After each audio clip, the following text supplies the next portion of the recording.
los distintos sectores, el plástico está dentro de la industria manufacturera. ¿Está? Ya voy a explicar. Fíjense, Argentina tiene una distribución de PBI bastante dependiente de distintos factores, no de uno solo. ¿Está? Y bueno, la industria manufacturera, todo lo que es fábricas y demás, se lleva un 15%. No sé si les interesa la cantidad del PBI, esos son los miles de millones de dólares que mueve, ¿tá? Seguramente el 2020 y 2021 nos veremos un poco afectados. Y dentro de la industria manufacturera, la parte de plástico lleva un 4,5%. ¿Está? ¿Es poco o es mucho? Habría que sacar cuánto es ese 4,5% en relación el 15% de los 520.000 miles de millones de dólares y llevarlo a ese porcentaje. La industria del plástico mueve en Argentina mucha cantidad de puestos de trabajo. Está aproximadamente unos 50.000 puestos de trabajo. Es un lindo número, ¿está? Mucha gente depende directamente y hay un número indirecto que se cree que anda entre el 40 o el 50%, que es la mano de obra indirecta y todo lo asociado a esto, los transportes, los fletes para mover todas estas cuestiones, los negocios localizados cerca de este lugar. Entonces la industria del plástico es un punto importante, tiene su gremio, está como el gremio metalúrgico o el gremio de la alimentación o el gremio del petróleo, el gremio del plástico también sí tiene su gremio. Es un gremio que arriba de la Unión Obrera Metalúrgica o de la UOCRA está un poquito mejor posicionado porque la industria del plástico está directamente relacionado. ¿Ven el mouse ahí? Con esta. ¿Está? Entonces, cuando hablamos de petróleo y hablamos de plástico, van de la mano y pelean en conjunto, por eso el gremio plástico paga una buena cantidad de salarios. Ahí está el monto que mueve el negocio del plástico. 3 millones, a ver, ¿cómo leo eso? 3,5 miles de millones de dólares anuales. Me olvidé de comentarle algo y que me estoy acordando. Yo tengo una empresa que hacemos, entre muchas cosas, instalaciones industriales y las redes de incendios son nuestra especialidad. En estos momentos le estamos haciendo una red de incendio a una empresa en Buenos Aires que se llama IPESA Silos. No sé si ustedes toman la dimensión de lo que es un silo. ¿Saben lo que es un silo, no? A ver, alguien de campo acá. Sí, profe. ¿Qué es un silo? A ver, ¿qué es un silo? Contamos. La bolsa donde se guarda los distintos granos. Bien, es una bodega lisa y llanamente hecha hoy de chapa de zinc, con su estructura, con un equipo abajo que inyecta aire para eliminar la humedad. Está bien lo que estoy diciendo, ¿no? Ahí se guardan los granos. Bueno, ¿qué está pasando con los famosos casos de los silos bolsa que se quejan toda la gente de campo? Que se los cortan y demás cuestiones. ¿Están al tanto todos? Bueno, hoy el silo bolsa vino a reemplazar al silo metálico. ¿Cuál es la gran ventaja del silo bolsa? Si no tenés que hacer una gran inversión y además podés almacenar a cielo abierto en un pedazo de campo toda la cantidad de toneladas que se te ocurra. Escuchen, el lunes estuve en una arrocera de una empresa muy grande en Frank, Santa Fe. Tienen una capacidad de almacenaje de unos 18 silos, bastante grande, pero tienen en el campo de afuera la superficie de casi 50 silos llenos en silo bolsas. ¿Está? Y charlamos un poco con el gerente de planta y le digo, che, ¿vas a hacer silos? Y yo creo que ya no, dice, porque con el tema de los silos bolsas y la amortización del costo de un silo y demás cuestiones, para lo que es almacenaje de grano a largo tiempo, sí es importante el silo fijo, porque esos tienen aireadores que quitan la humedad al coso. Pero cuando hay que almacenar solo por un corto tiempo, porque el material posteriormente va a ser procesado, olvídate. Son miles de millones de dólares ahorrados. Yo justo, bueno, también traía colación, que estoy trabajando en la protección de incendios de una empresa que se llama IPESA Silos, capaz que lo vieron por ahí, y para que se hagan una idea, están realizando una planta de 40.000 metros cuadrados. Si usted tomara la dimensión de lo que son 40.000 metros cuadrados, son 100 metros por 400 el galpón. No sé si se dan alguna idea del tamaño de esto. Pero bueno, volviendo un poco a la realidad, ¿qué es en línea general? Esto no me interesa tanto. Un plástico, son materiales sintéticos, ¿está? Conocidos con el nombre de polímeros, ¿está? En donde, si bien en ellos hay un montón de componentes, el principal componente que se encuentra presente es el carbono. También tenemos hidrógeno en mucha cantidad, nitrógeno, azufre, oxígeno y demás componentes. Con lo cual está claramente que el material plástico deriva específicamente del petróleo. Todo el plástico sale de la extracción del oro negro que conocemos en el mundo. ¿Está? Y en la medida que se desarrolla y que ya vamos a ver petróleo en el segundo cuatrimestre, van a ver un tema que nos encanta tomar a los que van a finales posteriormente, que es un cracking o una destilación secundaria de petróleo. Bueno, son todos los procesos de refinaciones de petróleo para obtener los productos que van a terminar generando los plásticos. Bien, bueno, ¿y qué es un polímero, chicos? Y la palabra lo dice, poli es muchas unidades de micromoléculas, ¿está? O muchos monómeros. ¿Qué es un monómero? Es un compuesto químico, ¿está? Es un compuesto químico que tiene en su conformación una molécula muy chica, quizás 3 o 4 átomos, como puede ser el etano, eteno, ¿tá? Acetileno, vinilo, que son componentes que tienen 2 carbonos y 4 hidrógenos, 3 carbonos, polipropileno, 3 carbonos y 8 hidrógenos. Lo que hacemos es, mediante distintas reacciones químicas, ¿tá? Transformar esa molécula, romper la cadena de la molécula y transformarla en una molécula que se una infinita cantidad de veces, transformando ese monómero en un polímero. Nosotros regulamos, en función de la reacción química, el peso molecular, pero podemos largar de pesos de 25, 30, 50 gramos a pesos de 50.000 gramos por mol. No sé si se acuerdan de química general, un mol de agua pesa 18 gramos. Estoy hablando que no voy a transformar el agua en un polímero, pero sí el metano, que es carbono, hidrógeno 4, que pesa 16 gramos, en unidades de 50.000 gramos por mol. ¿Está? Bien. Bueno, son reacciones químicas muy difíciles de conseguir a temperatura y presión normal, con lo cual requieren la ayuda de este amigo, que es un catalizador. Y yo voy a buscar acá en estos momentos algunos de mis ex alumnos, a ver si veo acá y conozco a alguien. Y no, ya no. Me olvidé y han crecido y vieron cómo se van poniendo viejos. Bueno, a ver. ¿Quién se anima a explicarme qué es? Porque me encanta tomar esto en el examen. ¿Qué es un catalizador y qué hace, chicos? ¿Quién se anima? Levante sin miedo a equivocarse. Profe, un catalizador, perdón. Sí, dale. ¿No es un agente que acelera las reacciones químicas?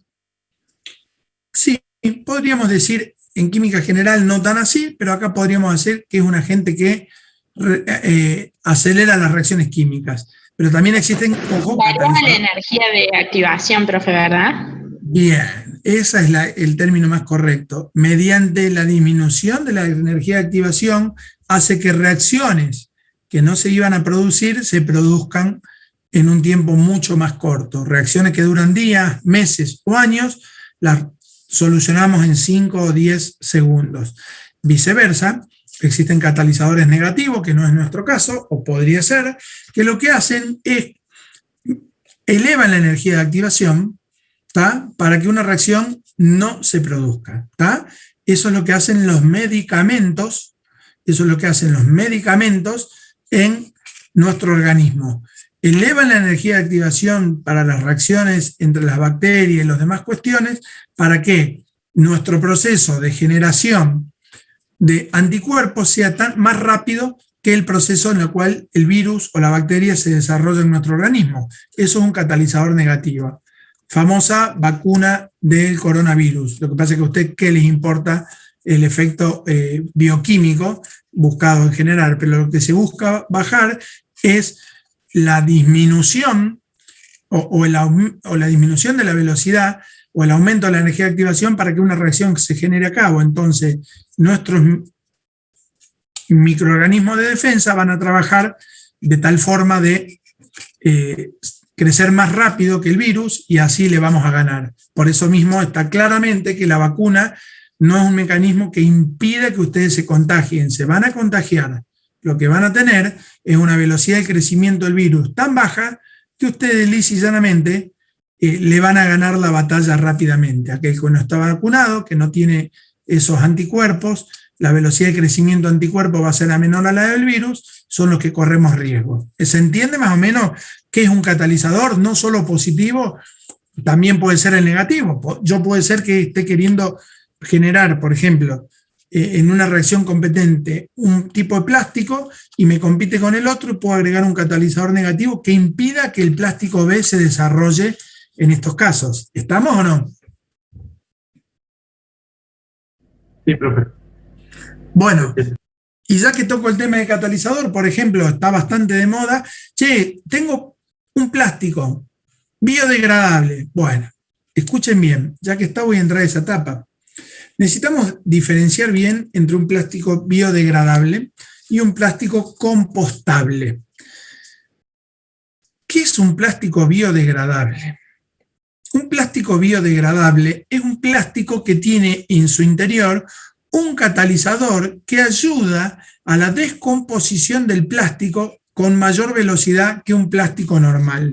Un plástico que demora varios de miles de años, que tiene en su interior un catalizador que acelera la reacción de degradación al contacto con el oxígeno y el agua, puede llegar a consumirse en 20 años. Esos plásticos biodegradables, si ustedes los dejan al sol durante 20, 30 días, después cuando lo agarren se les va a desarmar en la mano, pero el plástico lo único que hace es, se super trituró, pero no desaparece.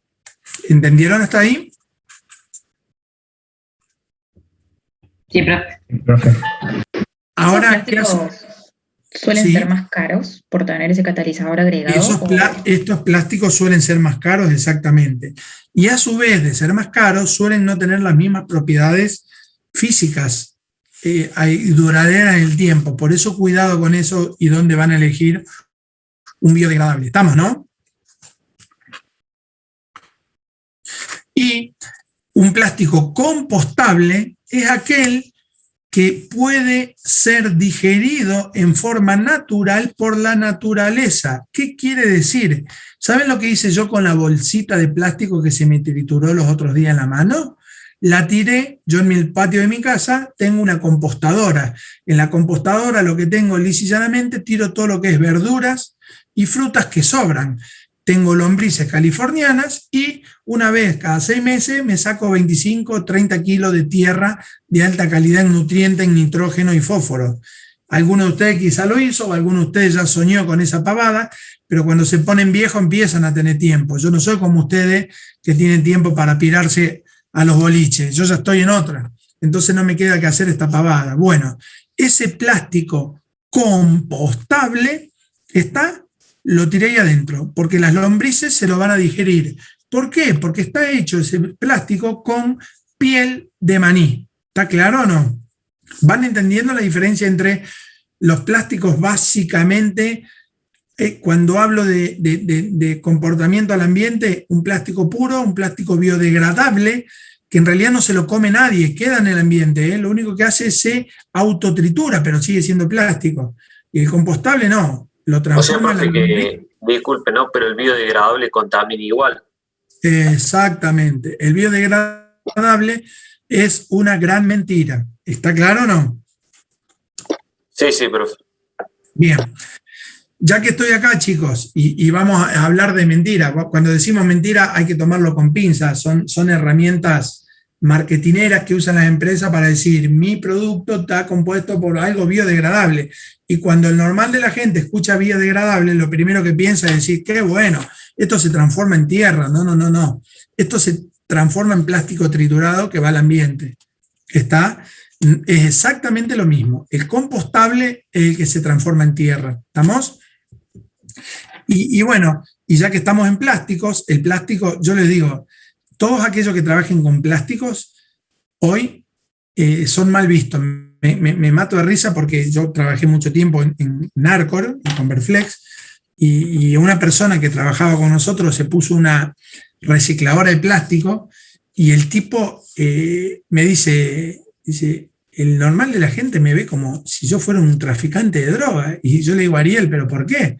Me dice, porque tengo unas 5 o 6 hectáreas de mi lote lleno de plástico y todo el pueblo, porque está en un pueblo, me mira como el traficante de droga. Está muy mal visto el tema de plástico, de alguna forma es cierto, está.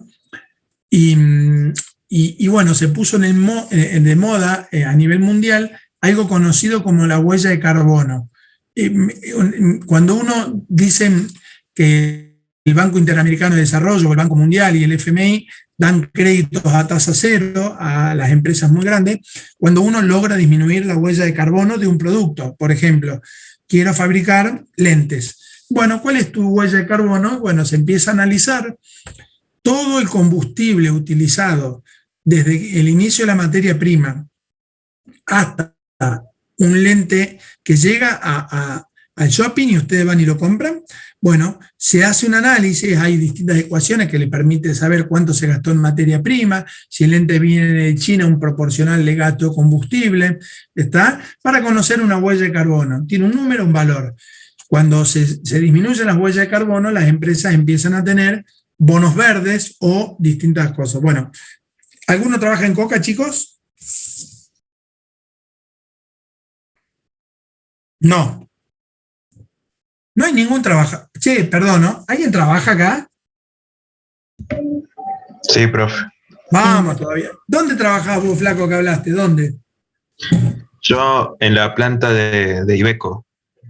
Ah, bueno. ¿Por qué cuando pregunté recién si alguien trabajaba? ¿Hay plástico en los camiones o no? Obviamente. Por todos lados. Bueno, escuchen, pará, vamos a volver a las gaseosas. No sé si se acuerdan, todos hemos tomado agua saborizada. El agua saborizada, cuando ustedes eran unos niños, allá en el 90, ¿tá? La botella de agua te la tiraban por la cabeza y era tan dura como una botella hoy en día de esas retornables. Hoy por hoy, una botella de 1,5 litros de un agua saborizada de la marca que quieren, ustedes la bollan con la mano o no. ¿Es así o estoy mintiendo? Sí, profe. Sí. Son más blandas. Sí, así, Las de Bonacqua son más blanditas. ¿Eso qué pasó, chicos?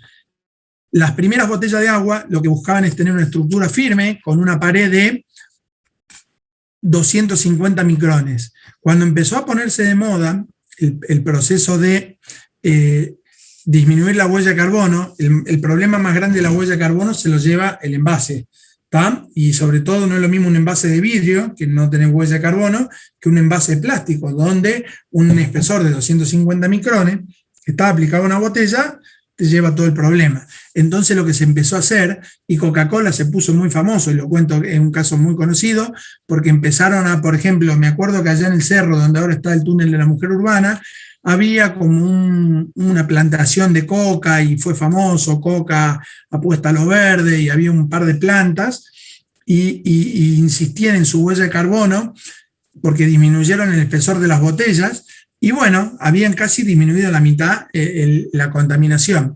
¿Está bien y es bueno? Claro que es bueno. Sí, porque pasaron de tener una cantidad de plástico a la mitad prácticamente. Bueno, las empresas hacen mucha propaganda con eso, hay que festejarlo, no obstante hay que tratar de eliminar el tema del uso del plástico. Chicos, yo tengo 45 años, yo cuando tenía 8 años tomábamos gaseosa una vez a la semana cuando había cumpleaños, y la gaseosa era en botella de vidrio, y no había un producto descartable. Yo hoy todos los días, yo reciclo, y todos los días saco o la botella de soda, o una botella de agua saborizada, o la botella de la Amargoterma. Todos los días tiro mínimamente un producto embotellado, y ni hablar de bolsas. El impacto del plástico y el negocio del plástico a nivel mundial es una locura. Y si llegan a ir a Estados Unidos, que es el país consumidor número 1 del mundo, sin ningún lugar a duda van a ver lo que es el consumo de plástico. ¿Está? Por eso, amigos, el petróleo, antes que lo cambiemos, van a pasar muchísima cantidad de años, porque no solo el petróleo mueve dinero a través de las naftas, sino a través de todos sus derivados. Hay una industria muy, muy grande a través de esto. Bueno, volviendo a la realidad, me quedé sin salida. Les voy a entrar un mate. Bueno, ahí básicamente lo que dice es que hay polímeros orgánicos derivados del petróleo y hay otros biológicos, ¿está? Derivados de compuestos naturales, es lo que les comenté un poquito recién, que lisa y llanamente es a través de la cáscara del maní, ¿está?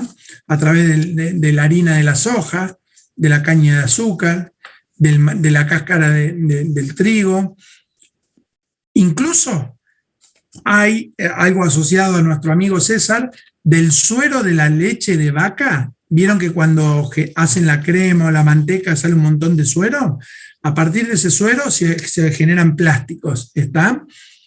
Así que todo es posible. Existen acá en Córdoba, en la localidad de Tránsito, una empresa que está realizando bolsas plásticas a partir de este proceso.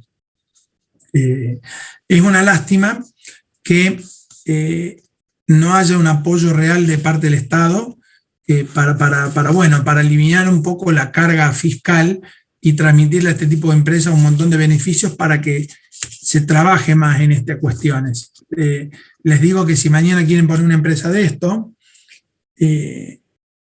yo no sé qué tan rentable puede llegar a ser, porque el precio de una bolsa de plástico, por ejemplo, la que hoy compramos en el súper vale 2 pesos, la de plástico de un producto derivado de un producto biológico natural, ronda las 3 veces más. Sí, es cierto que hace unos 6, 7 años eran 5 veces más y eso se va achicando cada vez más. Es importante a la hora de tener en cuenta cuando uno de estos ya lo lleva a niveles industriales. Salvo que haya políticas claras que indiquen que es una obligación utilizar bolsas de plástico compostables, vamos a seguir tendiendo a usar el plástico de 2 pesos y no el de 6. Bueno, hasta ahora hablé mucho. ¿Hay alguna duda? Creo que lo único que hice es un monólogo de lo que es el plástico, lisa y llanamente.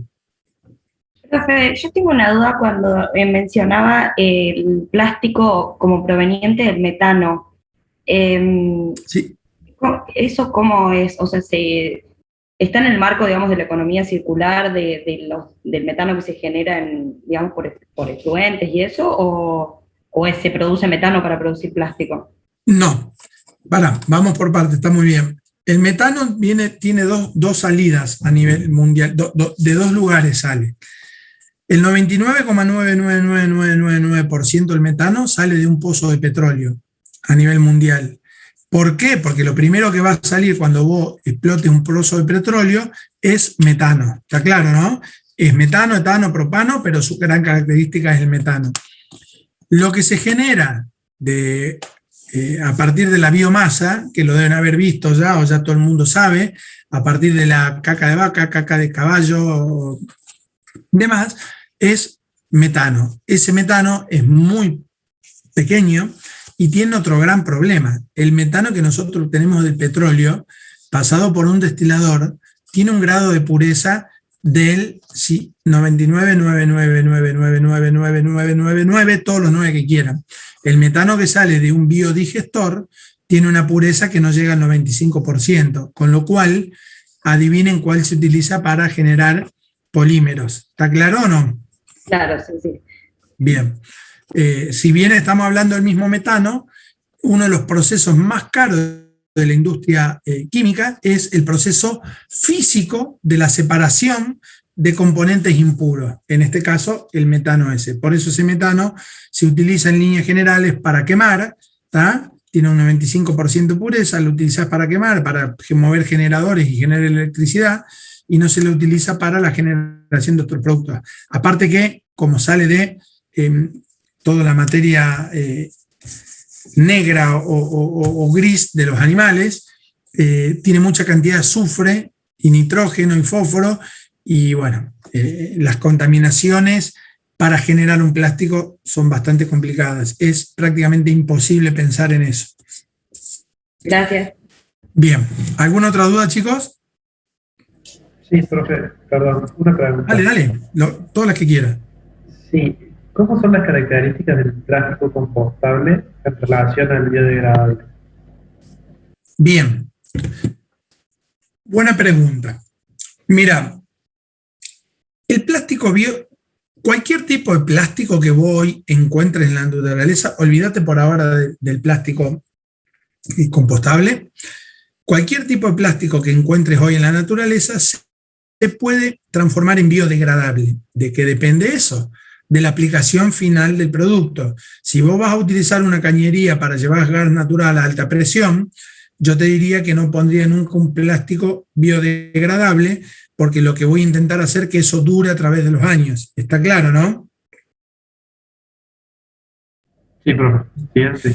Ahora, un biodegradable quizás para el autito de los chicos, para un montón de cantidad de productos que no necesites aplicaciones mecánicas fuertes, sí podés pensar lisa y llanamente en un producto biodegradable.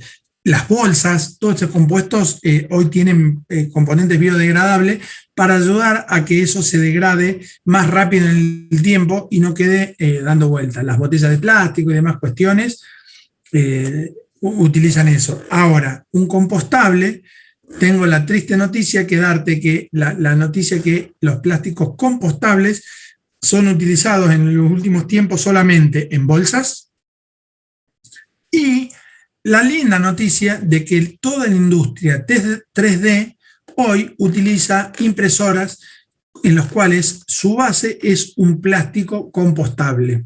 ¿Quién tiene, chicos, impresora 3D o quién ha hecho una impresión 3D en los últimos tiempos?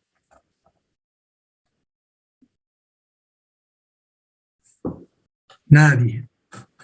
¿Saben lo que es la impresión 3D, no? Sí. Bueno, la matriz o la base en la cual imprimimos nosotros es un plástico compostable. Bueno, hay distintos. Va a decir, che, pero yo consigo un plástico que no está tan así, no es compostable. Bueno, depende de lo que quieran realizar. Pero tiene base de un producto derivado de la cáscara del maíz. ¿Está? Lisa y llanamente. Así que bueno, ahí trabajan con productos compostables. Saco más o menos tu duda, es más un comentario que sacar una duda, ¿no? Sí, profe. Sí, genial. Bien. Gracias. ¿Alguna que otra consulta, chicos?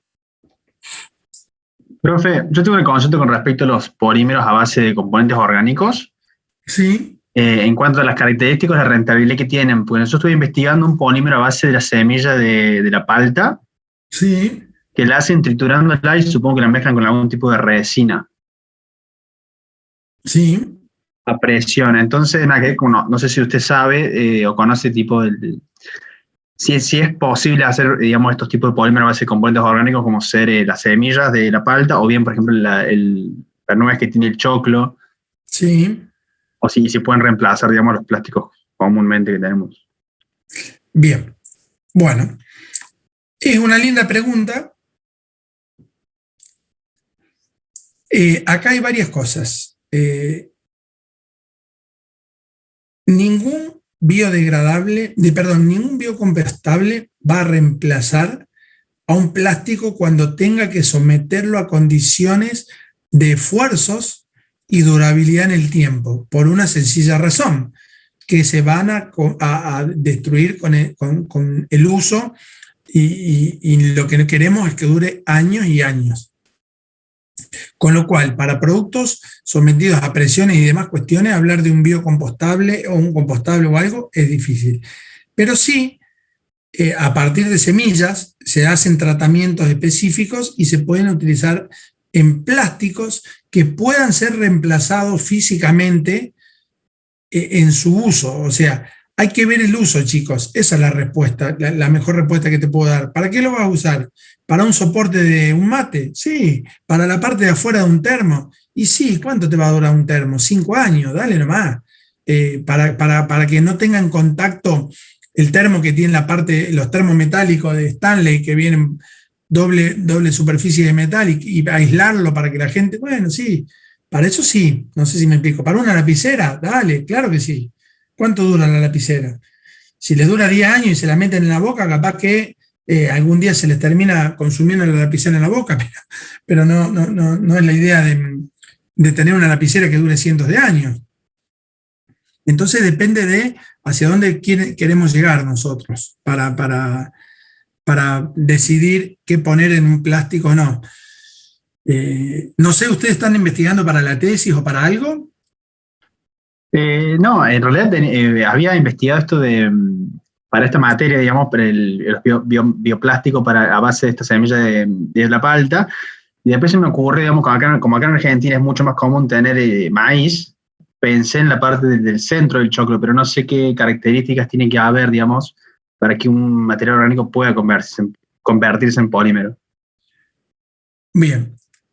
La característica que tiene que tener un material orgánico para convertirse en polímero es que tiene que tener, en líneas generales, mucha cantidad de un hidrato de carbono en su composición, ¿tá? Porque ese hidrato de carbono que tenemos, que va a ser bastante parecido al azúcar, nosotros lo vamos a transformar mediante una reacción química por medio de una bacteria en un compuesto que posteriormente, mediante otra reacción química segunda, lo voy a transformar en vinilos, polipropilenos, componentes muy parecidos a los plásticos derivados del petróleo. Son dos reacciones químicas que se le hacen a compuestos orgánicos derivados de distintas semillas para transformar primero una hidrólisis, este es el término correcto, una hidrólisis donde nosotros transformamos a todo ese hidrato de carbono en un azúcar y después posteriormente una fermentación para transformar a ese azúcar en el producto final símil al plástico. ¿Está? A ver, ¿dónde hay una fermentación, chicos? ¿En la fabricación de cerveza hay fermentación o no? Sí. ¿En los whisky hay fermentación o no?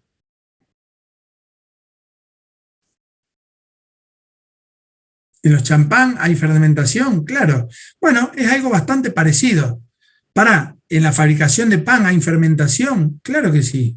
Y si no le ponen algo que fermente, el pan no leuda. Ustedes mismos cuando hacen una torta en su casa, ¿hay alguna fermentación? La harina leudante tiene una fermentación. ¿Está? Bueno, es un proceso muy similar, muy similar, no más que bien preparado bioquímicamente. ¿Está? Y la hidrólisis, que es otro paso anterior, es otra reacción química muy bien preparada para preparar ese hidrato de carbono que ustedes tienen. ¿Está? Lástima que ustedes no ven química biológica, pero de nada serviría y ni nos interesa, porque nosotros somos generalistas, los industriales, y no específicos. Problema de César de la Costa, que es ingeniero químico. Bueno, está más o menos la idea, cómo se llega. A ver, vamos de nuevo, ¿cómo llegamos del petróleo? Ahí es mucho más fácil, porque mediante una destilación agregado de calor, yo lo que hago es separo el petróleo en distintas etapas y después tomo una etapa de esa donde está el vinilo, está el polipropileno, y le hago una mínima transformación para transformarlo en plástico. Bueno, ¿y qué tiene? Y que tengo pureza 99%.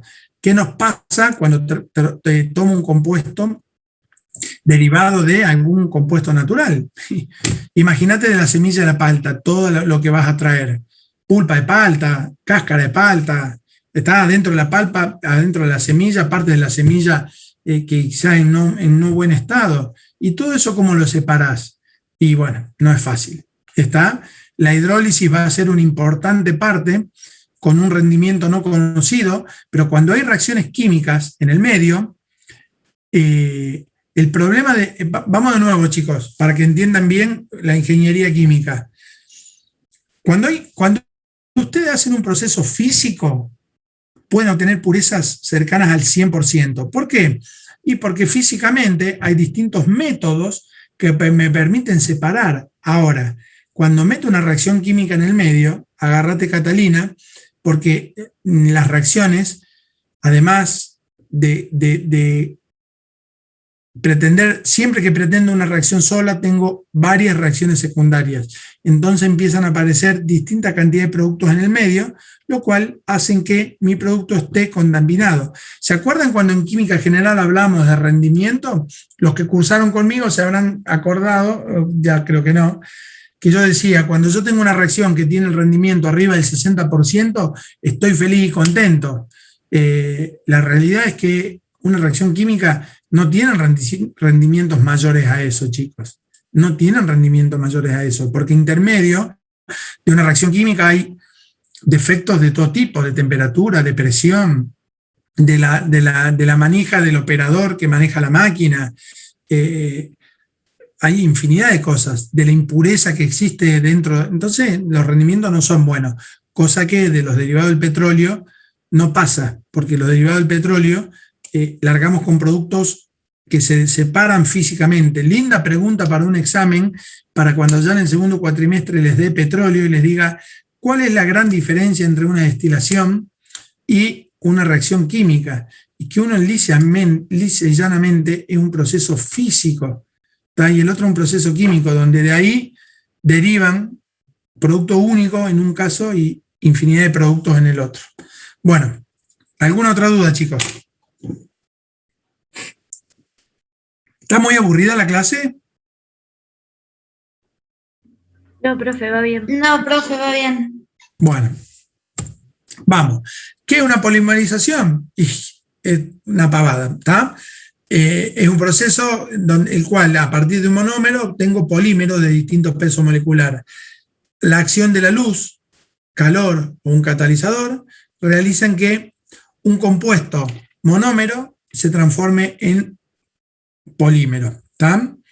Ahí vamos a ver varios ejemplos. Polietileno, PP, polipropileno, también conocido hoy en la actualidad como BOPP, polipropileno biorientado. Nylon, el primer polímero que se inició allá por Alemania. PAD, polietileno de alta densidad. También el PAD es el polietileno duro. También existe el polietileno de baja densidad, ¿tá? Las bolsas de plástico son todas de polietileno de baja densidad. ¿Por qué alta densidad? Porque está muy comprimido el plástico, entonces tienen mucho peso específico. El de baja densidad se inyectan burbujas de aire que hace que se separe. PVC, ácido poliláctico, teflón. Me puedo cansar de nombrar polímeros. Y si uno se pondría a investigar, creo que diariamente aparecen distintos polímeros, ¿tá? Paren, ¿quién se imagina, chicos, que son los principales productores de plásticos del mundo? La empresa petrolera, ¿tá? Todas las empresas petroleras en su etapa final de producción de petróleo, donde están las destiladoras, en este caso en Argentina, en Bahía Blanca y en La Plata y en San Lorenzo, tienen las producciones de todos los polímeros, ¿está? ¿Dónde? ¿Alguien conoce Berisso, Ensenada, La Plata? Chicos, ¿hay alguien de aquella zona o no? Tampoco. ¿Alguien de Bahía Blanca? ¿San Lorenzo?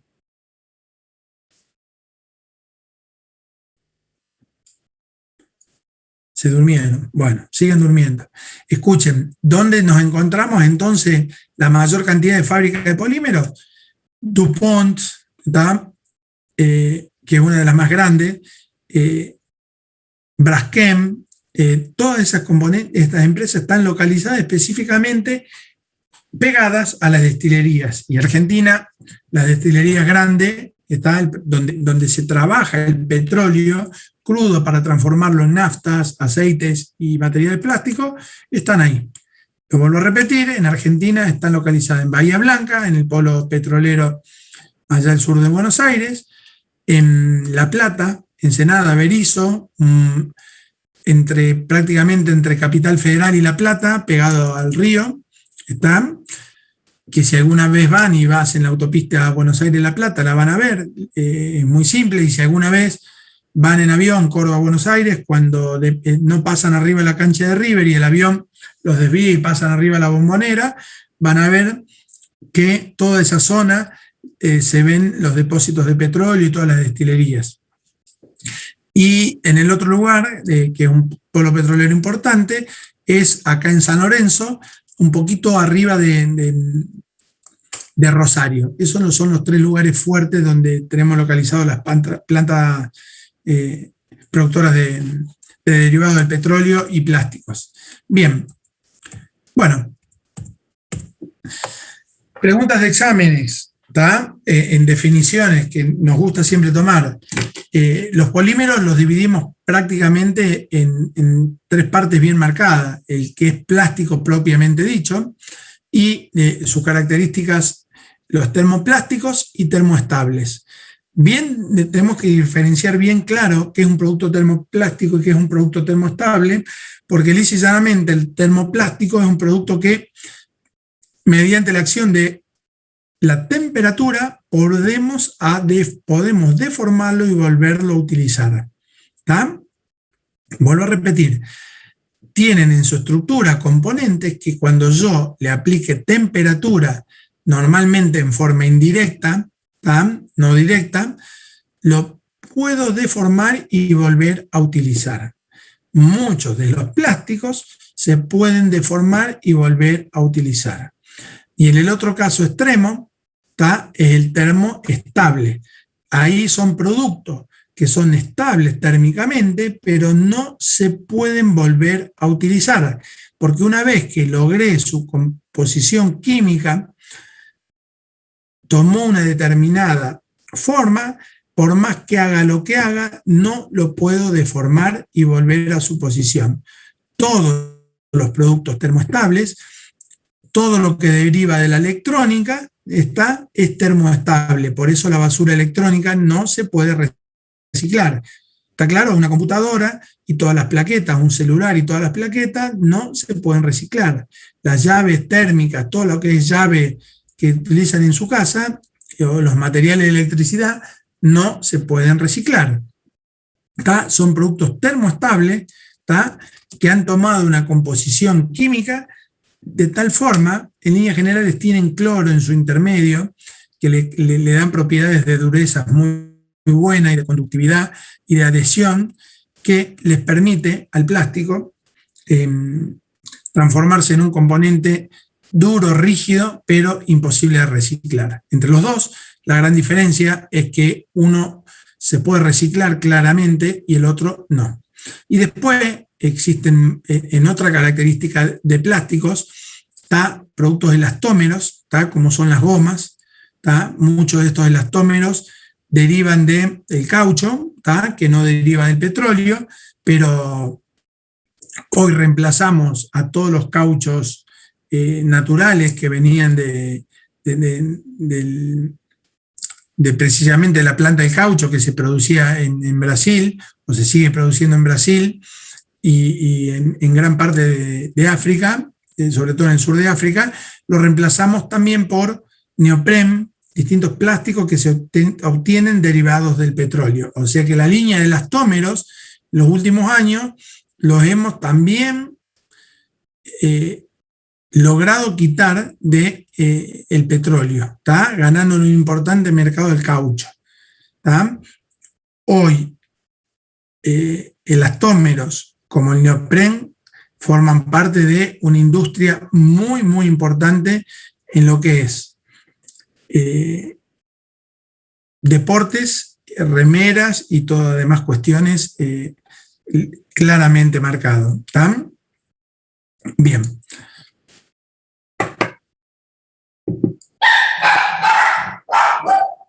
Ahí está mi perro, las desventajas de la clase en casa. Bueno, ahí también les aclaro que podemos hacer, perdonen un segundo, ¿no?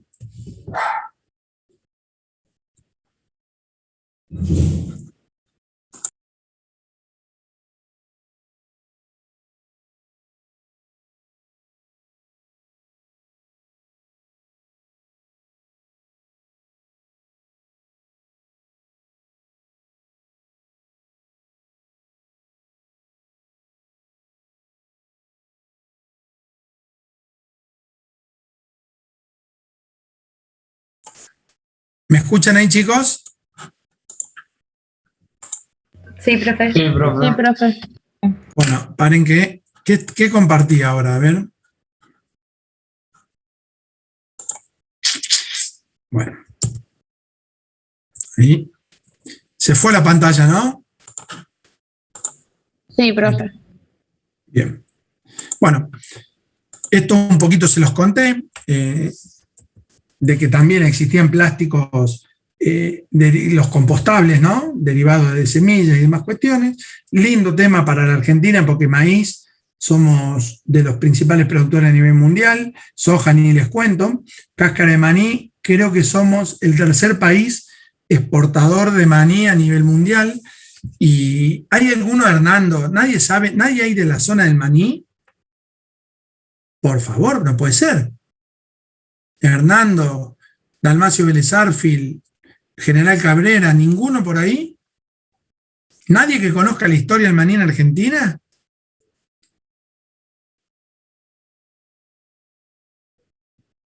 No puedo creer. Bueno, escuchen, Argentina es de los mejores países exportadores a nivel mundial del maní y junto con Estados Unidos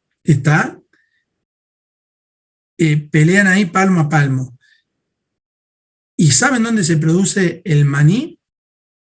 El 90% del maní argentino sale de Córdoba, chicos. ¿Está? En un triángulo entre Río Cuarto, Villa María y Río Tercero. Toda es la zona manicera. ¿Estamos? Pensé que había alguien que tenía algún conocimiento de esto. No sé si sabían que el maní argentino es muy buscado a nivel mundial. Bueno, hay una cámara del maní muy fuerte y bueno, y cuando escuchen hablar del maní, piensen que aunque no lo crean, el mercado mundial del maní, Homero Simpson con sus pastas de maní y los estadounidenses son grandes consumidores. Europa también es gran consumidor del maní porque lo usan no para el maní, para el copetín, sino para Estados Unidos. La dieta del maní, la mantequilla de maní, es una dieta importante para ellos que tienen un alto consumo de maní, casi 10 veces más del consumo medio a nivel mundial. Así están de flaco los yanquis, ¿no? Bueno, volviendo un poco a esto, los materiales termoplásticos requieren temperatura para conformarlo, como la mayoría de los plásticos, porque para conformar un plástico lo necesitamos siempre llevarlo a un punto de fusión para hacerlo líquido, para tratar de unir sus moléculas después de polímero, característica fundamental que se pueden calentar y reformarlos, o sea, me salió mal una pieza y la puedo volver a meter adentro, la puedo triturar y volver a meter adentro mi componente y volverlo a utilizar, son reciclables, y en líneas generales se venden en forma de pellets, yo le digo eso, pellets, semillitas, como le quieran decir, porque así es como se compran, ahí hay una mezcla de todos los tipos de colores, no es lo ideal, o compras rojo, o compras azul, o compras transparente, pero vienen en bolsas back de metro cúbico, y ahí se mete el plástico. ¿Están? Una bolsa back es un pallet, lisa llanamente, con una bolsa de alpillera que les permite meter 1 metro cúbico, y ahí meterán 800, 900 kilos de plástico, depende del plástico que sea, de alta o baja densidad, 600 kilos. Bien, se pueden hacer además con estos plásticos cañerías, por ejemplo. Esa cañería lícitamente es para transporte de agua, y pueden utilizar todo tipo de utensilios utilizados en su casa. Traté de poner en todas las filminas distintos plásticos utilizados y van a ver que en su casa donde miren hay plástico. A caso contrario, los termoestaple es un proceso de fabricación permanente y no vuelve atrás. Hay un ejemplo que es la vulcanización. No se pueden refundir, se degradan. Cuando le aplicamos temperatura, dejó de existir. No se pueden reciclar. Tienen mucho nitrógeno, azufre, cloro, oxígeno en su red. Y, por ejemplo, en algunos casos es la plastilina, distintos componentes mecánicos muy fuertes utilizados en la industria automotriz, que hoy reemplazan a la parte metálica de los motores, ¿tá? No adentro un motor sometido a temperaturas, pero sí para transmisión de fuerza. Y la electrónica, ni les cuento todo lo que se lleva. Todo lo que es plaqueta hoy tiene base termoestable. ¿Está? Bien. Algunos plásticos. ¿Qué plásticos podemos encontrar nosotros? Muy conocido, poliéster o PET. ¿Tá? Cuando usted agarra en cualquier botella gaseosa, van a ver que dice claramente PET. ¿Tá? Son botellas cristal. También existen films. El poliéster tiene una característica de tener una muy buena barrera al oxígeno y a la humedad, con lo cual, cuando ustedes tienen que fabricar, por ejemplo, un alimento perecedero, quiere decir que va a vencer pronto, pueden utilizar envases de PET, porque tienen una importante barrera a la humedad y el oxígeno, y va a ser, por ejemplo, si tienen que hacer un fideo fresco, el envase es PET. ¿Está? ¿Por qué PET? Y porque hay una buena barrera. Si ustedes utilizan un envase de polietileno, indudablemente el producto, si lo fabrican en Córdoba y mandan tallarines a Santa Fe, en un envase de PET puede tener, si la refrigeración es correcta, puede durar hasta 10, 15 días, y si lo hacen en un envase de polietileno, la durabilidad puede ser 2 o 3 días, porque se les va a llenar de hongo, más allá que la refrigeración sea todo lo correcto que usted quiera. Van entendiendo eso, ¿no? Lo que es la barrera de los materiales. Ahí está mi perro de nuevo. Es lisa y llanamente, en forma microscópica, los envases son mallas, los polímeros después hacen mallas, donde mientras más chica es la malla, menos deja pasar a las moléculas de oxígeno y de humedad. Bueno, el poliéster hace una buena malla. Se hacen cañerías y se hacen recipientes. Cañerías, chicos, a ver, los desagües de las casas, ¿tá? Son de poliéster, muchos desagües de la casa. ¿Qué más se hace con poliéster? La ropa, chicos. Hoy la ropa de la mayoría de nosotros está hecha de poliéster. ¿Tá? Bien, tenemos otro, polietileno de alta densidad, PAD, ¿tá? Envases, cañería, todo lo que es telefonía lleva mucho polietileno de alta densidad. En estructura, no en la plaqueta, ¿tá? Toda la línea sanitaria, agua y gas. Todo por polietileno de alta densidad, que le permite a esto la posibilidad del polietileno de la termofusión.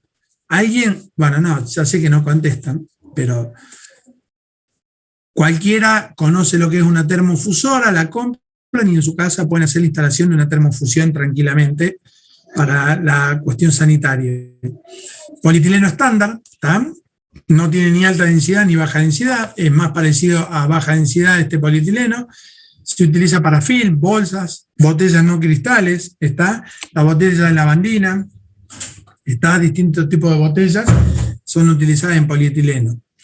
Polipropileno, sí. Disculpe, el polietileno, el estándar, dijo que era parecido al de baja densidad.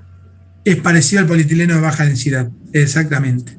No es un polietileno donde haya poca distancia entre las moléculas, sino que hay una buena distancia, tiene baja densidad, y en líneas generales, cuando uno habla de polietileno puro, prácticamente está hablando de polietileno de baja densidad.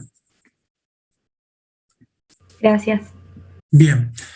Polipropileno es otro de los componentes muy utilizados.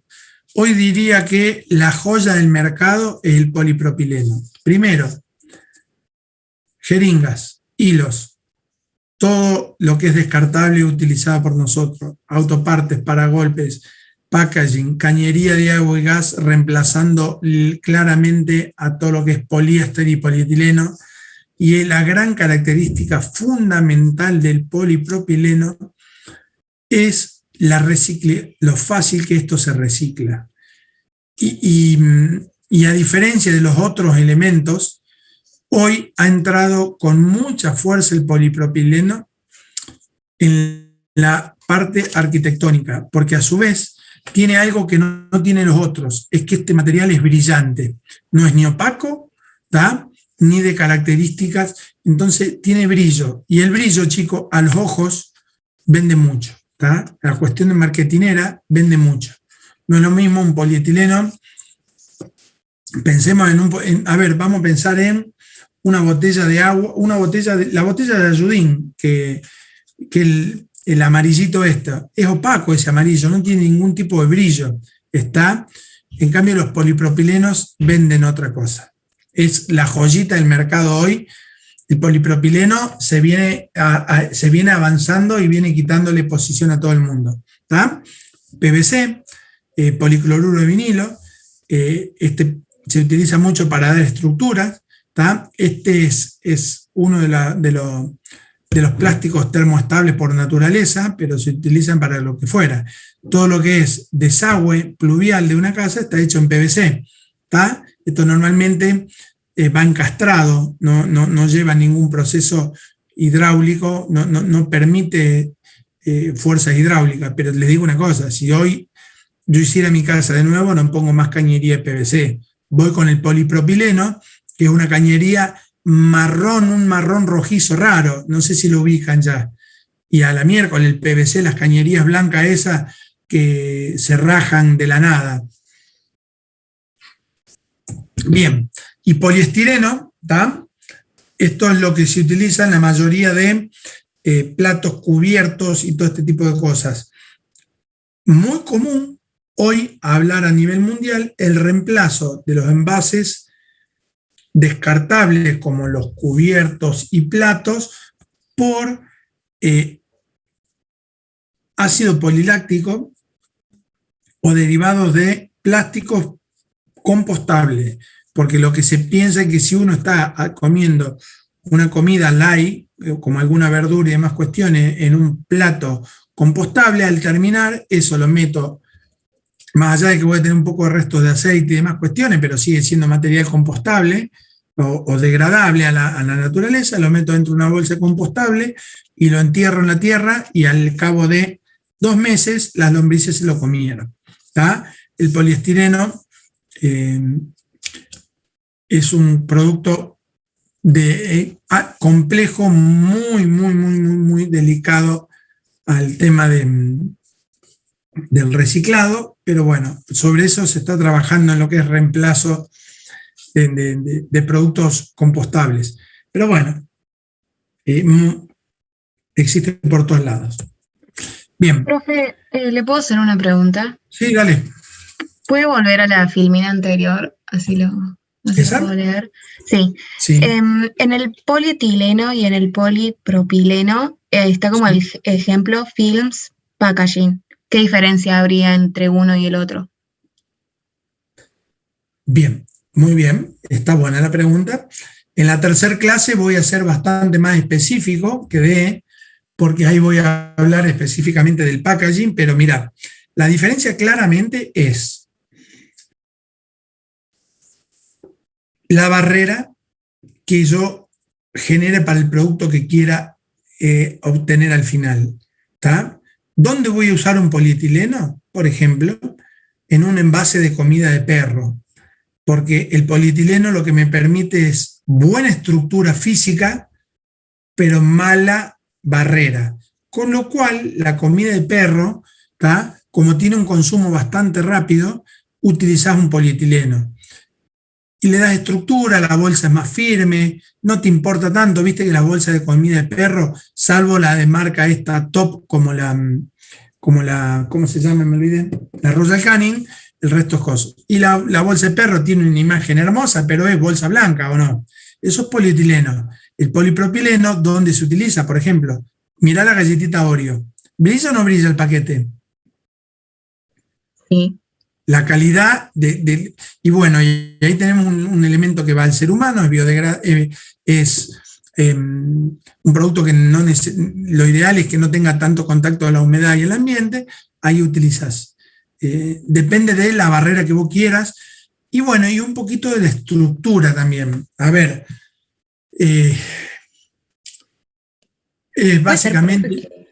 Eso. Puede ser que es como más poroso uno que el otro. O sea, por Sí, ejemplo, el polietileno es altamente poroso. El polietileno es altamente poroso, el polipropileno no. No, no y no. Y bueno, después hay otra cosa, el marketing vende mucho. Lo más importante del polipropileno es, yo siempre me río porque todos los envases de chocolate están hechos con polipropileno. Y el polipropileno, ¿escuchan ese ruido? ¿Lo escuchan o no? Sí, Cada vez que en mi casa yo quiero comer un chocolate y no quiero que coman mis hijos, me escapo un rato. Pero cuando escuchan ese ruidito, vienen volando. Aunque ustedes no lo crean, cuando empiezan a desarrollarse en la vida profesional y empiezan a tratar con las cuestiones de marketing, eso influye en la elección de un alimento, aunque ustedes no lo crean, chicos. ¿Está? Lo mismo que voy a decir algo. El metálico, cuando usted abre un alfajor y ver la parte metálica de adentro, influye. ¿Está? No, dice, profe, pero, no puede ser. Sí, influye. Si intentaron hacer alfajores sin la parte interior metálica, se dan cuenta de lo que estoy hablando, ¿no? Es un metalizado, no es metal, es un símil metal. Y no funcionó. ¿Está? Lo mismo que tampoco funcionan en líneas generales las comidas azules. Hay un alto rechazo, no entiendo por qué, pero el organismo humano, la cabeza humana funciona de esta forma. ¿Está?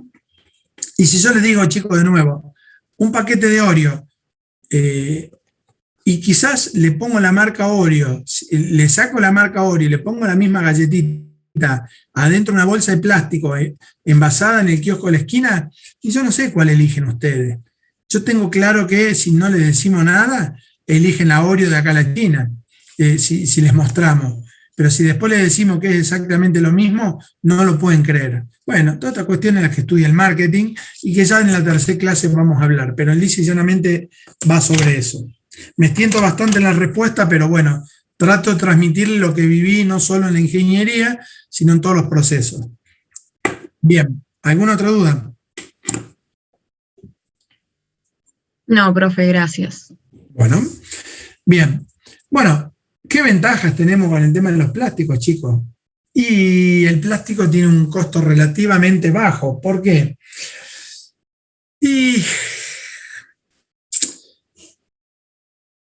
Porque el nivel de producción, en la medida que pasan los años, logramos producciones cada vez más rápidas y mucho más simple que la industria metalmecánica, donde ya vieron algo con Ricardo de la parte metalmecánica, de laminado, de fundiciones, ¿o no? ¿No vieron eso todavía? Sí, sí. Sí, profe. Toda la industria metalmecánica lleva un consumo eléctrico y un nivel de complejidad muy alto, que el plástico, chicos, si ustedes se quieren comprar una... se me borró el término. Una inyectora, con 50.000 pesos hoy consiguen una máquina inyectora y seguramente pueden empezar a hacer piezas consiguiendo la matriz. Tiene un costo relativo muy bajo en comparación a la industria, por ejemplo, metalmecánica. ¿Está? Simplifica los montajes porque entendemos que la densidad del hierro es entre 5 y 7, los aceros, ¿está? Y nosotros estamos hablando de densidades que no llegan al 1, tenemos menores densidades que el agua, con lo cual todo es bastante más simple. Reducción del peso, indudablemente. Reducción de los ruidos, ¿está? El plástico es aislante térmico y aislante respecto a los ruidos. Escuchen, lo que es una ventana de aluminio con una ventana de plástico no se puede ni comparar. Si bien somos medio reticentes a los cambios, a la larga va a llegar, ¿está? Y algo muy bueno en el plástico es que no necesitan la lubricación que necesita algún metal, no solo para evitar la corrosión, sino que como que el plástico se autolubrica. ¿Está? ¿Por qué? Porque el contacto de capa de plástico con capa de plástico no necesita lubricación. Hay buena fluidez por la superficie. Tiene una superficie rugosa microscópicamente muy buena, cosa que no ocurre en el metal. ¿Está? El metal, para llevarlo a un brillo, hay que agarrarlo con una lija del 100, de a poco una lija del 200, con una lija del 400, con una lija del 800. En cambio, el plástico, su superficie terminada, es prácticamente perfecto y no necesita todas estas cuestiones, con lo cual no hay lubricación. ¿Está? Aislante eléctrico, espectacular. Con los metales ni lo comparemos. ¿Está? Bueno, ahí hay distintas imágenes otra vez. Los juguetes, chicos, hoy, y creería que Geppetto, que era el papá de Pinocho, no tiene más trabajo, solamente en compuesto, algo de, qué sé yo, me imagino un Jenga, pero ¿quién va a regalar un juguete hoy de madera? Y ya no nos imaginamos. Puntualmente, yo miro a mis hijos y bueno, tienen el Jenga de madera. Y después creo que el 100% de los juguetes es de plástico. ¿Está? Los envases. Y ya, ¿qué me queda envase de vidrio? El Fernet y el Campari y algún vino. Y el resto, todo plástico. ¿Está? Y bueno, del otro lado hay distintas piezas que hoy en la industria, en todo tipo de industria, en la industria electrónica ni les cuento, todo es plástico. Con lo cual, háganse amigos del plástico. ¿Está? Bueno, ¿cómo producimos el plástico? ¿Cómo arrancamos, antes de arrancar lo de la clase que viene, que va a ser qué hacemos con el plástico propiamente dicho? ¿Cómo arranca el tema del plástico? ¿Está? Hay que hacer la recolección de la materia prima a utilizar, que en líneas generales va a ser, en este caso, el petróleo. Yo me voy a basar con el petróleo y vamos a hacer toda la clase en función del petróleo. ¿Y por qué el petróleo? Y porque el petróleo nos va a permitir obtener una materia prima cercana al 99,9% de pureza, con lo cual voy a obtener un plástico de muy alta calidad. ¿Qué vamos a hacer? Vamos a sintetizar el polímero, que ahora vamos a explicar. Sobre esto voy a trabajar acá, sobre la síntesis del polímero. ¿Está? Y después vamos a ver qué hacemos con ese polímero. ¿Está? Bien. Bien. Derivan del petróleo. ¿Está? Derivan en líneas generales del gas del petróleo. ¿Está? Eso que comenté yo en algún momento cuando alguno de sus compañeros o compañeras me preguntó, che, ¿de dónde viene? ¿Del gas metano que se genera de una biodescomposición? No.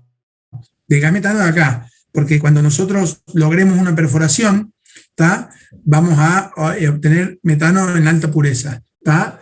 Argentina tiene uno de los recursos de gas naturales más importantes a nivel mundial, compitiendo con Estados Unidos, podríamos decir, ganándole por mucho a Venezuela, a Brasil y compitiendo con los Emiratos Árabes. El problema que tenemos en Argentina, ya lo vamos a ver en segundo cuatrimestre, es la falta de inversión por la falta de confianza en el país, de la industria. Entonces, ¿tenemos gas? Sí, pero no tenemos explotación.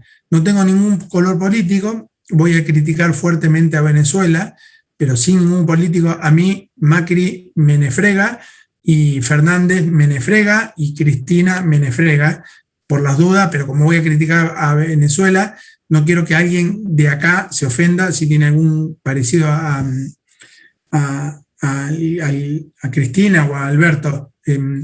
No me importa, lo que quiero es dejar claro por qué un país como Venezuela, que era el principal productor riquísimo en petróleo, se funde lisa y llanamente porque un Estado empezó a ser usufructo de todo lo que eran los beneficios del petróleo. Pero el petróleo, ¿qué tiene, chicos? Si uno no reinvierte en generar pozos nuevos que cuestan millones de dólares poner a funcionar, y lo único que se dedica es extraerle todas las regalías al petróleo, en algún momento Cuando se acaba y se vacía ese pozo, y si tenían 10 pozos, quedaban una rentabilidad de 100 y habría que reinvertir 50 en nuevos pozos, llega un momento en que no hay más petróleo.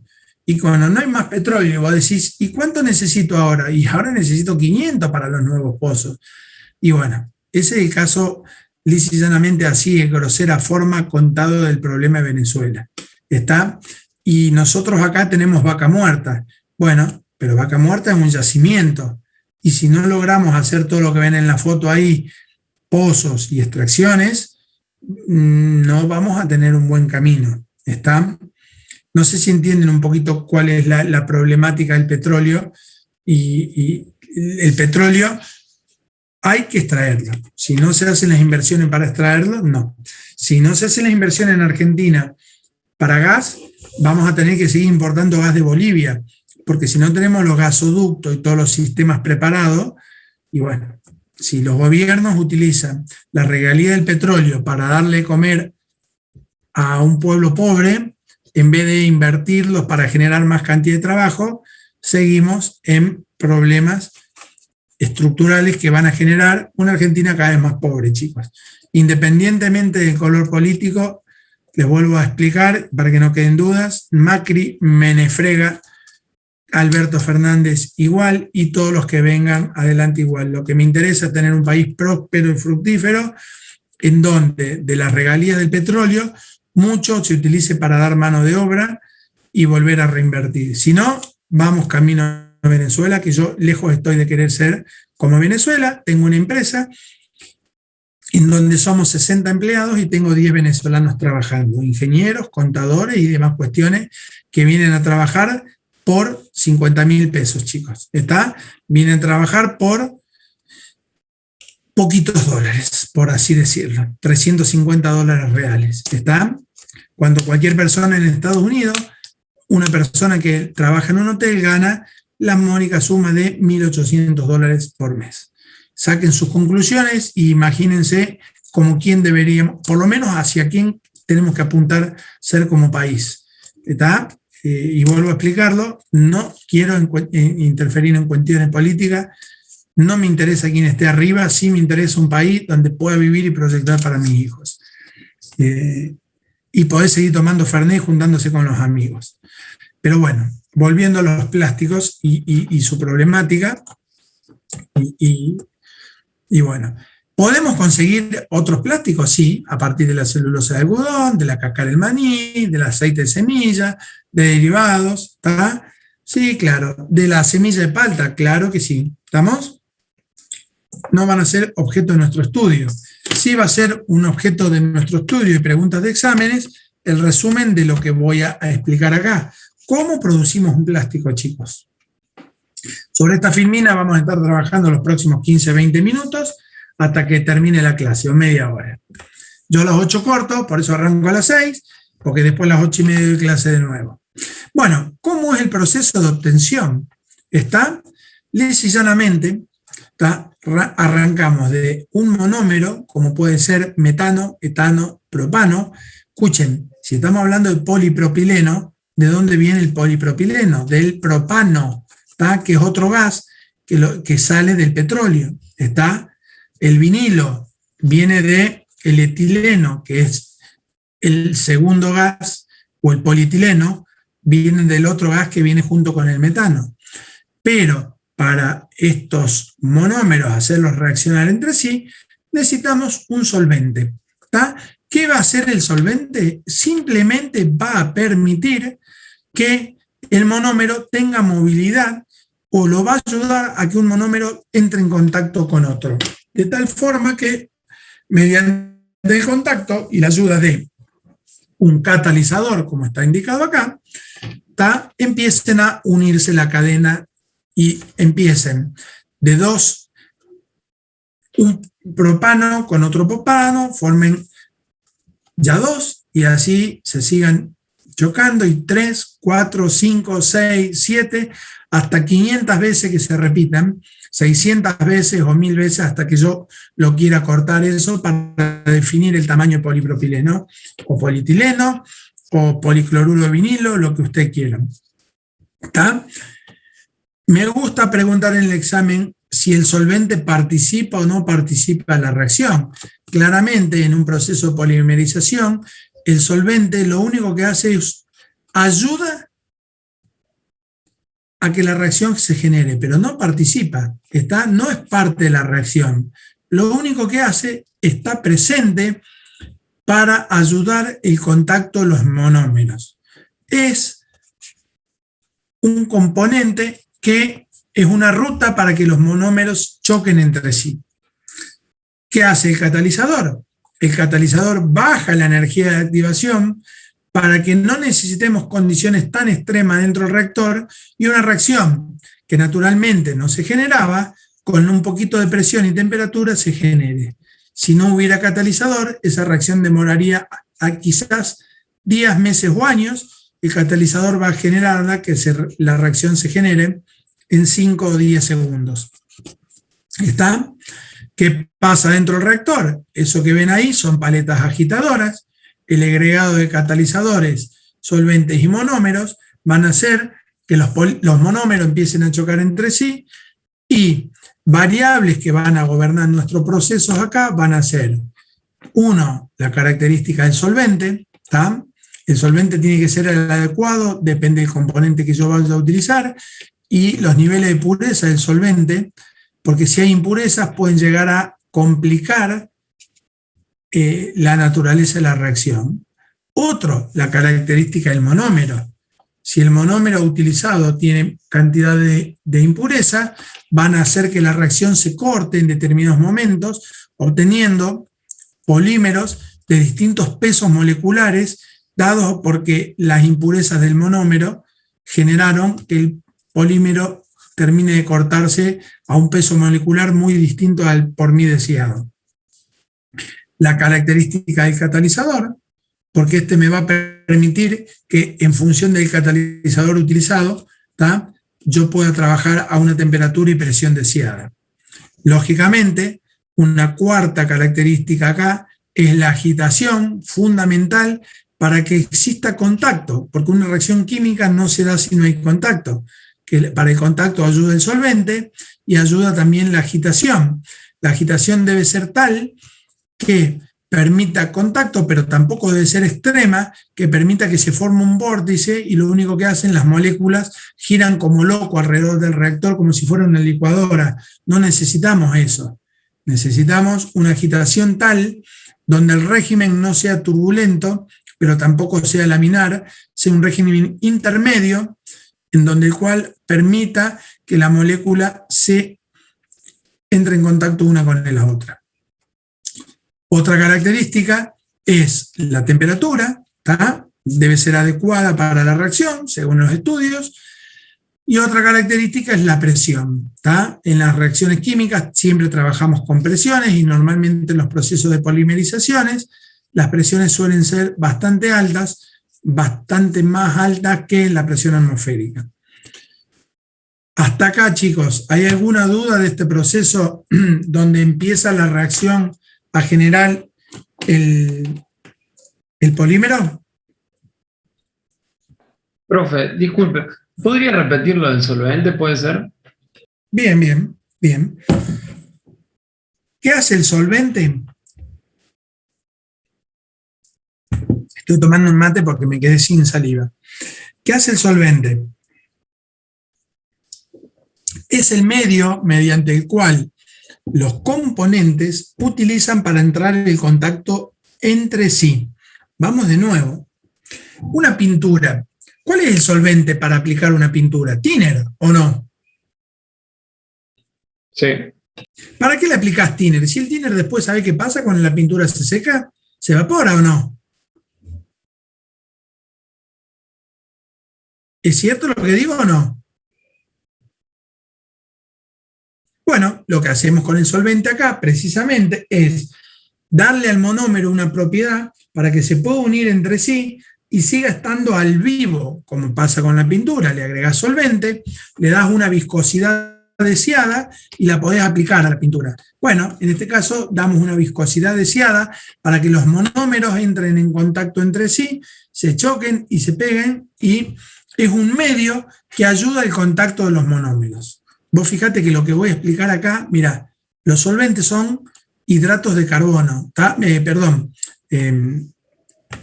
son hidrocarburos. Fíjate que después que pase por acá, en este proceso, lo que voy a recuperar acá es el solvente. No lo tiro al aire, sino lo que lo recupero. Y este proceso vuelve para acá. ¿Está? El hidrocarbono. ¿Qué solventes pueden ser? Distintos. Benzina, benceno, ¿está? Butano. Depende del monómero que utilice. Pero ¿entendés cuál es la idea del solvente, no? Es ser un medio de contacto para ayudar a la aplicación o el contacto entre los monómeros. Vamos, profe, gracias. Bien. Bueno, ahora, ¿alguna duda de esto, chicos? Yo ya expliqué las 6 variables que gobiernan en este proceso. Temperatura, presión, agitación, 3. Característica del catalizador, pureza del monómero y característica y pureza del solvente. ¿Está? Lisa y llanamente, en lo que es monómero y solvente, la característica debe ser la pureza, porque si no, empiezan a cortarse las cadenas mucho antes de lo deseado, ¿está? Y me complican la reacción. ¿Qué hay que hacer? ¿Cuál es otro componente fundamental cuando empieza el reactor a dejar a llegar a la reacción del 100%? El proceso de short stop es el momento en donde se corta la reacción para evitar que el polímero siga creciendo en tamaño. ¿Está? Es un proceso que se da a la salida y lisa y llanamente, ¿está? El short stop es la parada del crecimiento de la cadena, que es una relación entre el tiempo en que está el polímero reaccionando, en el cual hay que sacarlo. Ahí se le hace un agregado de antioxidantes o de componentes. Antioxidantes le decimos nosotros, pero también pueden ser componentes UV que le permiten a que su plástico sea resistente a la exposición al sol. O aquí también se le podrían agregar componentes en este proceso de polimerización en donde, por ejemplo, transformen el polímero en biodegradable. Podría ser en este momento en donde se agregue. ¿Está? Para ayudar a que se oxide mucho más rápido. Bien, ¿qué pasa con ese monómero? Ese polímero ya generado. Bueno, va a un escurridor, donde en el escurridor entra rápidamente en contacto con una corriente de vapor de agua. El vapor de agua lo que va a hacer, por arrastre, va a separar y va a recuperar a todo el solvente, porque el vapor de agua lo que va a hacer en el monómero, en el polímero ya fabricado, lo va a transformar en material prácticamente como en una goma, ¿está? Un material gomoso, como un líquido gelatinoso que se va a empezar a escurrir, y el solvente, como el solvente tiene un punto de ebullición de 65, 70 grados, como lo trato con vapor de agua, ¿está? A 120, 130 grados se lo va a llevar, y el agua va a caer por un lado, condensada, y el hidrocarburo se va a ir por otro lado. Recuperándolo como solvente, habrá que hacerle sus análisis antes de reciclarlo y demás cuestiones. Y por abajo va a salir escurrido, ¿tá? El proceso, el material prácticamente como si fuera un plástico derretido, ¿tá? Que si alguna vez han quemado plástico, lo van a ver como un agua densa, espesa que se va moviendo. ¿Tá? Pasa por un proceso en donde se le quita lisa y llanamente el agua, ¿está? Y lo único que hace la va a evaporar, aprovechando un proceso de temperatura, donde la única variable de proceso que hay acá es lisa y llanamente la temperatura a la cual se genera, y después va a ir a un secador, conocido como extrusor o secador, que ahí necesitamos alta superficie de contacto para asegurarnos que mucha cantidad de moléculas de agua se vayan, porque si no hay superficie de contacto, el agua puede quedar en las superficies interiores y no evaporarse. ¿Está? Paso posterior a eso va un enfriador, ¿está? Y de ahí lo llevamos directamente a una espiral que es como un tornillo sin fin que lo va a elevar, elevar, elevar, le va a hacer perder carga térmica, y en la pérdida de carga térmica directamente ya vamos a obtener mediante un proceso de centrifugación, ¿está?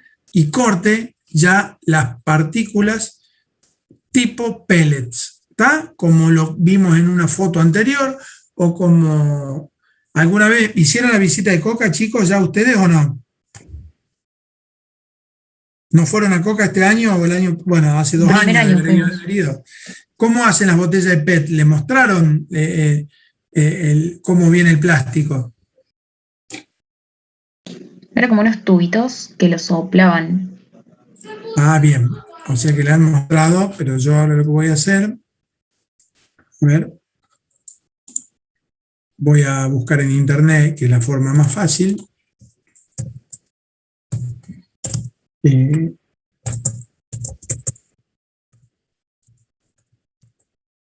Profe, ¿en qué Sí. proceso mencionó que era muy importante la superficie de contacto? ¿En qué parte?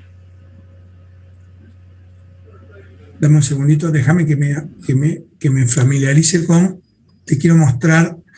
El secador. En el secador, sí, para. Bien. Quiero ver polietileno crudo. A ver si te muestro alguna imagen como... Ah, ahí está.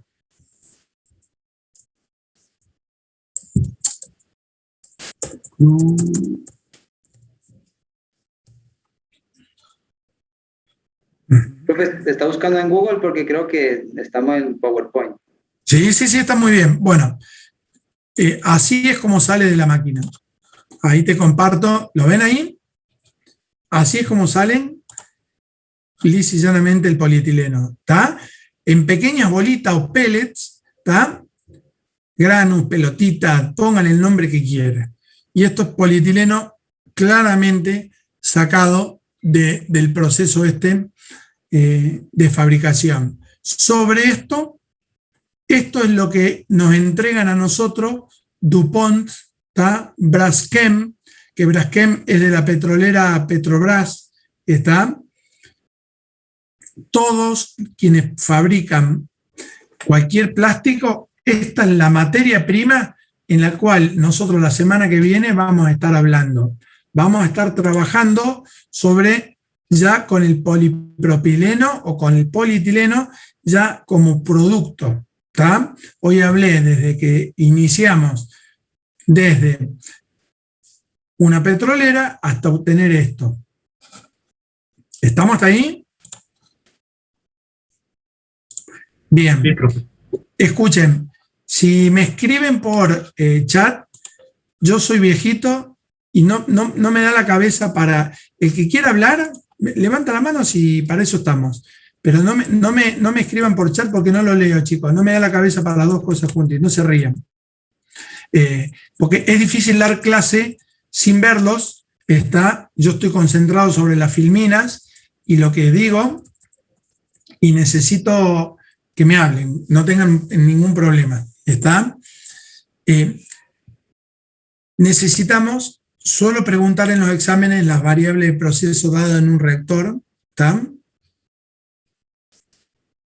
Yo ya las nombré. ¿Está? No suelo preguntar sobre variables de proceso por acá, porque no me interesan, pero sí en la fabricación de la polimerización. ¿Qué hace un catalizador? ¿Cuál es la función de un solvente? ¿Está? ¿Qué puede llegar a pasar en un proceso de polimerización si el solvente utilizado de la recuperación de acá tiene impurezas de agua, por ejemplo? ¿Qué puede llegar a pasar, chicos? Lo dije ya. Cuéntenme. Era que podían cortar las cadenas antes de lo deseado. Mucho antes de lo deseado. ¿Está claro o no? Mucho antes de lo deseado. Esto es como abrir el horno cuando están cocinando una torta, ¿o no? ¿Qué pasa? se cae. Bueno, esto más o menos igual, ¿está? O por ejemplo, querer hacer leudar harina y para hacer un pan y adentro le meten semilla de algo. Y indudablemente ese pan no va a leudar porque se le va a cortar el leudado en algún momento. ¿Estamos? Entonces, nosotros vamos a trabajar en el examen sobre esto. ¿Qué pasa si el monómero a utilizar acá viene de un derivado de un compuesto orgánico que no es de petróleo?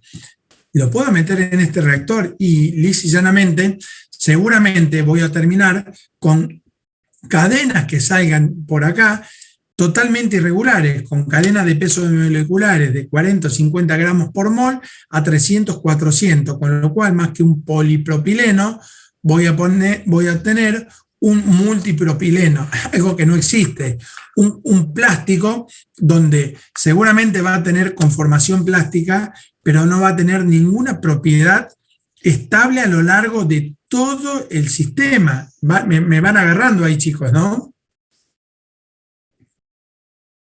¿Puedes repetir, profe? Perdón.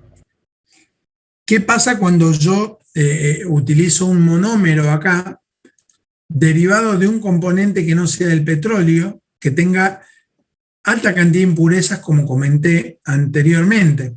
O quieran poner algún reciclado acá, que a lo mejor sale de acá, el producto malo, fue el cliente no lo utilizó y te lo devuelve y te dice, mirá, retratalo y lo volvés a mandar acá. Y tiene impurezas. Bueno, estas impurezas te van a generar que en la reacción química muchos componentes no reaccionen y muchos reaccionen. Entonces vas a obtener un policompuesto de acá donde tengas muchos pesos moleculares de distintas características, desde 20, 30 gramos por mol hasta 300, 400, con lo cual el plástico va a tener distintos tipos de características. Y miren, fundamental, ¿cómo me doy cuenta? ¿Ustedes se acuerdan algo de física o química general cuando hablábamos de diagrama de fase? Me encanta tomar esto en el examen.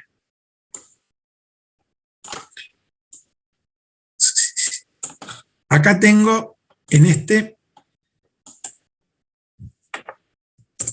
temperatura y acá tengo cantidad de calor, ¿tá? De cualquier plástico, ¿tá? ¿Qué va a pasar en un primer momento? Acá es sólido, ¿no? A esta temperatura, no digamos que acá está el cero, acá, qué sé yo, vamos a largar con polietileno. Bueno, ¿qué temperatura estamos ahora? 25 grados. Bueno, le empiezo a dar calor, le doy calor, calor, calor, calor. En la medida que le doy calor, aumenta su temperatura, ¿o no? Sí. ¿Estará bien lo que digo? Sí, sí, porque tiene esa conductividad. Y bueno, ¿hasta cuándo? Y no lo sé. Hasta un momento en que todo el calor que le entrego lo empieza a utilizar como calor de fusión. Y todo el calor entregado lo va a utilizar para calor de fusión, para mantener la temperatura constante y todo el calor que le da se transformó en líquido. ¿Tá? Lo licué. Cuando tengo todo el líquido ya conformado, todo el calor que le doy, lo voy a utilizar para levantar su temperatura. ¿Hasta dónde? Hasta un punto que, mediante el cual todo el calor que le doy lo va a utilizar para evaporarse. ¿Tá? ¿Hasta qué punto? Hasta que una vez que logró que todo se transforme en vapor, ¿tá? Todo el calor que le doy lo utilice para evaporarse. Hasta un punto, bueno, hay un límite acá que se llamaba punto crítico, que no nos importa a nosotros en este caso, pero sí me interesa que vayamos sobre esto. ¿Cuándo pasa esto? Esta es la curva de un componente puro.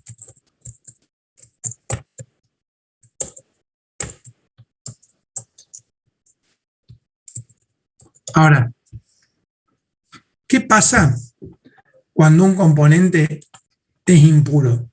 Va a tener distintos puntos de fusión, porque acá, si les gusta, acá tengo la temperatura de fusión, el momento que pasa de sólido a líquido, y acá tengo la temperatura de ebullición, porque pasa de líquido a gas.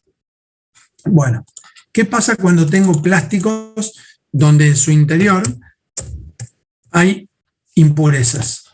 Cuando este componente le empieza a hacer este ensayo, lo que va a pasar acá, a ver si lo puedo dibujar en otro color. Cuando tenga otro plástico, ¿tá?, va a largar, supongamos que largamos en el mismo punto. Hasta ahí va a llegar igual. ¿Está claro, no? Pero después, como tiene distintos plásticos, esto no va a ser así. Esto va a ser la pendiente de la fusión, va a ser hasta ahí. ¿Y después cómo sigue? Sí, después todo el calor lo va a usar hasta allá. ¿Está? Y después, cuando vuelva a evaporarse, no va a ser así. Lo que va a hacer es otra vez una pendiente así. Y después ya sí, en su proceso final, va a terminar haciendo eso. Pero lisa y llanamente, si yo meto esto en un equipo, que es un calorímetro, donde pongo una masa del material, ¿tá?, y le empiezo a dar calor, y con una termocupla miro cómo varía la temperatura, le doy calor, y en la medida que pasa el tiempo, taca, taca, taca, taca, taca, taca, taca, hasta que llega un punto que la temperatura es constante. Le sigo dando calor, calor, calor, calor, calor, calor, calor, calor, hasta que la temperatura vuelve a subir. Cuando la temperatura vuelve a subir, por la cantidad de calor que le di, si el delta no supera el grado centígrado, es un elemento puro. ¿Por qué? Porque se está fundiendo si es un plástico a 142 grados centígrados, la característica del polipropileno. Va a calentarse hasta que se transforma en gas y así sucesivamente. ¿Dónde trabajamos en el análisis de los plásticos, chicos? Trabajamos lógicamente, en estos sectores, en el sector de sólido líquido, no nos vamos a los gases, ¿está? Ahora, ¿qué pasa si el componente es impuro? ¿Está? Si el componente es impuro, cuando llega hasta acá va a calentar igual, parecido al menos, pero cuando llega acá y le siga dando calor, voy a ver que la temperatura empieza a subir. ¿Pero por qué me cambió la curva de la pendiente? Porque precisamente va a haber componentes que empiecen a fundir antes y componentes que empiecen a fundir después. Por eso la pendiente de un componente impuro o reciclado, que es claramente impuro, es distinta de cero. ¿Se entendió? Sí, profe. Sí, profe. Y una pregunta para un examen. Una duda, profe. Me confundía por qué coincide el primer punto ahí en la temperatura de fusión. Dijo que no era necesariamente, pero no entendí esa parte. ¿Por qué coincide? Déjame, ahí está. ¿Acá? ¿Ahí? No, en el otro. Ahí. Tal cual. No necesariamente vayan a coincidir. Incluso, mira, esta pendiente a veces también no coincide, porque como vos tenés distintos materiales que pueden variar su calor específico, puede ser que esta también haga te haga esto también. Sería más lógico quizás que te haga esto, no necesariamente, pero yo ya no quiero entrar en tanto detalle. ¿Te ubicás? Lo que me interesa es que sepan que la que cambia es la pendiente esta, la pendiente de el calor de fusión, ¿está? Esa pendiente. ¿Se entiende? ¿Van entendiendo cuál es el kit de la cuestión? Si yo le pregunto, ¿qué ensayo realizarían para tratar de conocer cuándo un plástico es reciclado o impuro con respecto a un plástico puro? Es el ensayo del punto de fusión. Lisa y llanamente, claramente, le va a permitir darse cuenta, no de lo que tienen adentro, porque es muy difícil saber qué tiene un plástico, pero sí, lisa y llanamente me voy a dar cuenta. Imagínense, chicos, metiendo un plástico reciclado adentro una inyectora. La inyectora trabaja a una temperatura constante, donde empieza a fundir para este plástico, empieza a fundir ahí. ¿Qué pasa con este plástico? Y voy a tener producto fundido y producto no. ¿Qué voy a hacer con esa inyectora? un festival de problemas. ¿Está claro o no? Entonces, cuando vayan a trabajar a la industria plástica de inyección, tienen que tener claro que una variable de proceso para lo que vamos a ver la semana que viene es la característica del material utilizado. Muchos dicen, no, pero yo compro reciclado. y bueno, contame cómo producís vos y yo te cuento cómo produzco yo. ¿Está claro, no? ¿Agarraron el centro?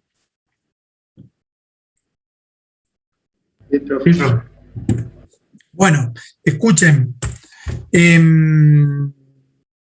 Basta por hoy. Nos vemos el viernes que viene a las 6 de la tarde. Yo voy a seguir con toda la otra parte de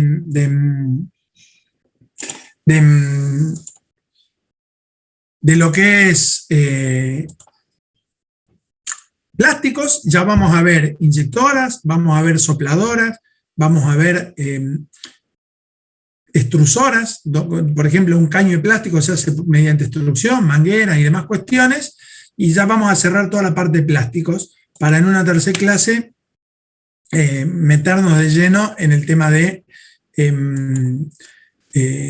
envases flexibles.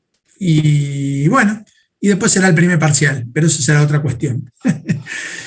Bueno, si hay alguna duda seguimos, si no, será hasta el viernes que viene. Espero que les haya gustado la clase.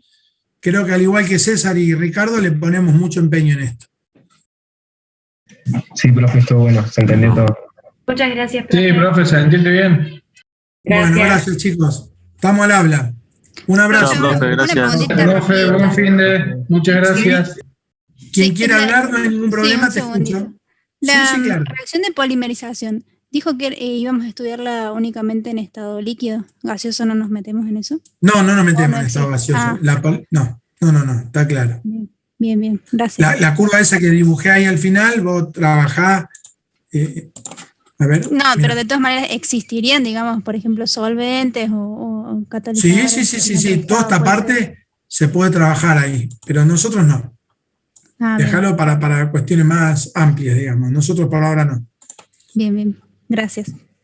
Bueno, bárbaro. Nos veremos. Si alguien tiene alguna duda, me pide un ratito. Hasta luego, profe. Hasta luego. Sí.